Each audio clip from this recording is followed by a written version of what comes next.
Tuh, ya perkenalkan nama saya Ahmad Nuzul Rifki, NIM 181410174 dari kelas Ekonomi Syariah, kelas E, semester 5. Ya, saya akan menjawab pertanyaan-pertanyaan ujian UTS. Demikianlah pertanyaannya. Yang pertama, nomor 1, yaitu jelaskan definisi pasar modal syariah dan ceritakan tonggak sejarah kelahiran pasar modal syariah Indonesia. Ya, pengertian definisi pasar modal syariah adalah instrumen keuangan jangka panjang yang mengelola perdagangan surat utang, saham, reksadana, dan surat berharga lainnya dengan menerapkan prinsip-prinsip syariah di dalamnya sebagai landasan sistem kerjanya, seperti larangan terhadap transaksi yang mengandung unsur-unsur gharar atau ketidakjelasan. Kemudian barang yang dijual belikan harus halal, tidak boleh barang yang haram, ya. Kemudian tidak ada unsur riba di dalam transaksinya, ya. Kemudian tonggak sejarah pasar modal syariah Indonesia, yaitu di mana pasar modal syariah diterbitkan pada tanggal 3 Juli 1997 di PT atau oleh PT Dana Reksa Investment Management.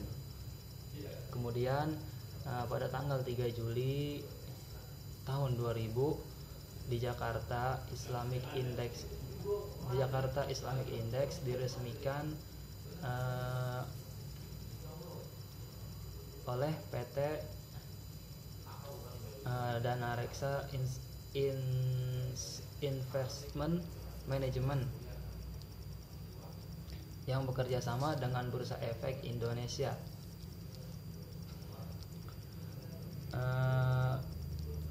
Indeks tersebut ditujukan untuk memadu investor-investor yang ingin menanamkan modalnya atau menanamkan modal investasinya dengan cara syariat, bukan dengan cara konvensional.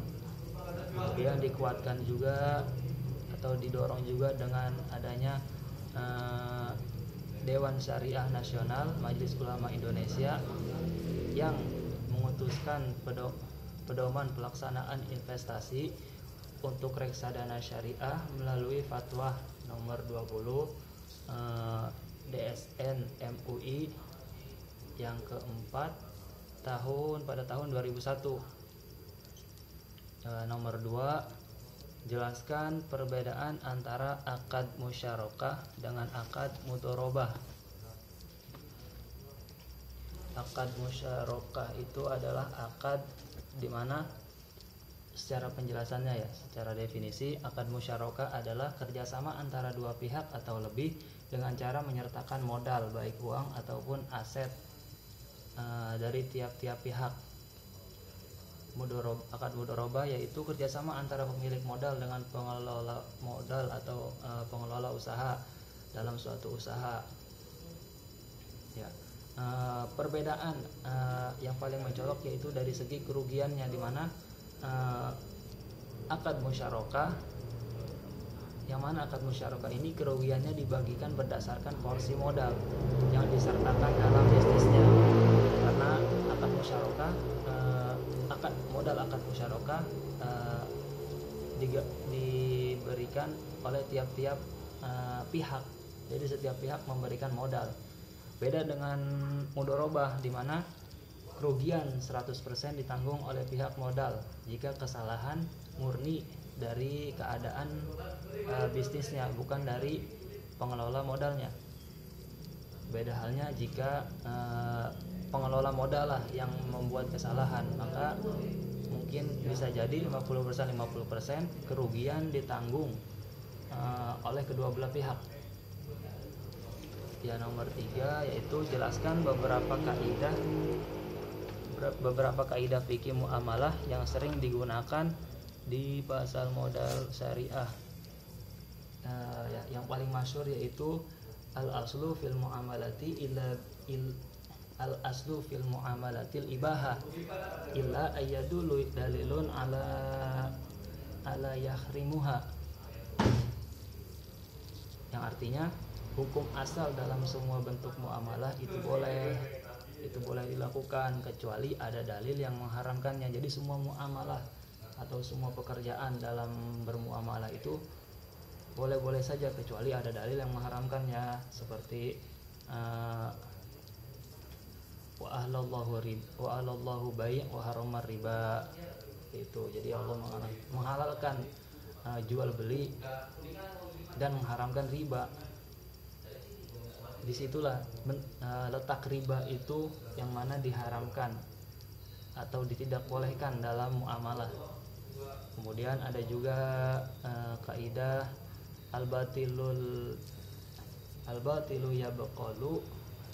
yabqalul ijarah, yang artinya akad yang batal tidak menjadi sah karena dibolehkan. Maksudnya tidak ada akad dalam suatu transaksi apabila unsur-unsur dalam akad tersebut ada yang kurang, seperti syarat-syarat akadnya ada yang kurang, maka itu tidak ada akad di dalamnya atau batal, dimana barangnya pun bisa dikategorikan halal atau makruh atau subhat. Kemudian ada juga kaidah kullu qardin jarro manfaatan fahuwa riba, yang artinya setiap pinjaman dengan menarik manfaat oleh kreditur itu adalah riba. Kemudian ada juga kaidah fikih muamalah kulli qabulin jaizun ayyakuna qabiltu, yang artinya setiap penerimaan boleh dengan ungkapan saya terima. Seperti kita sering membeli barang di warung, biasanya di akhir transaksi itu ada kata-kata saya terima barangnya. Kemudian dari penjualnya juga saya terima jual gitu. Misalnya dari pembeli saya terima beli, dari penjual saya terima jual. Itu sudah merupakan akad dalam suatu transaksi. Ya, kemudian selanjutnya nomor 4, jelaskan definisi fatwa dan jelaskan peranan dari Dewan Syariah Nasional atau Dewan Syariah Nasional Majelis Ulama Indonesia pada pasar modal syariah. Yang pertama, pengertian fatwa. Fatwa adalah keputusan atau pendapat yang diberikan dari mufti atau orang-orang terpilih lah, orang-orang yang mengerti akan suatu hal, khususnya karena kita mencakup pasar modal, khususnya ulama lah atau orang yang mengerti tentang agama, tentang suatu masalah, dengan kata lain yaitu nasihat orang lain, yang dimana boleh ditetapkan atau boleh menjadi sandaran hukum masalah tersebut. Kemudian jelaskan peranan dari Dewan Syariah Nasional. Jadi Dewan Syariah Nasional Majelis Ulama Indonesia itu perannya memberi rujukan dalam mengembangkan pasar modal syariah di Indonesia. Kemudian menjadi dasar pengembangan pasar modal syariah. Kemudian ada menerapkan prinsip syariah dalam mekanisme pasar modal syariah. Jadi diatur semuanya secara mekanisme, secara hukum, secara syariat, secara rincinya lah, semua diatur oleh Dewan Syariah Nasional Majelis Ulama Indonesia ini, dengan memberi dasar-dasar hukum atau memberi dalil-dalil yang kuat agar itu bisa terjadi. Ya, terima kasih. Assalamualaikum warahmatullahi wabarakatuh.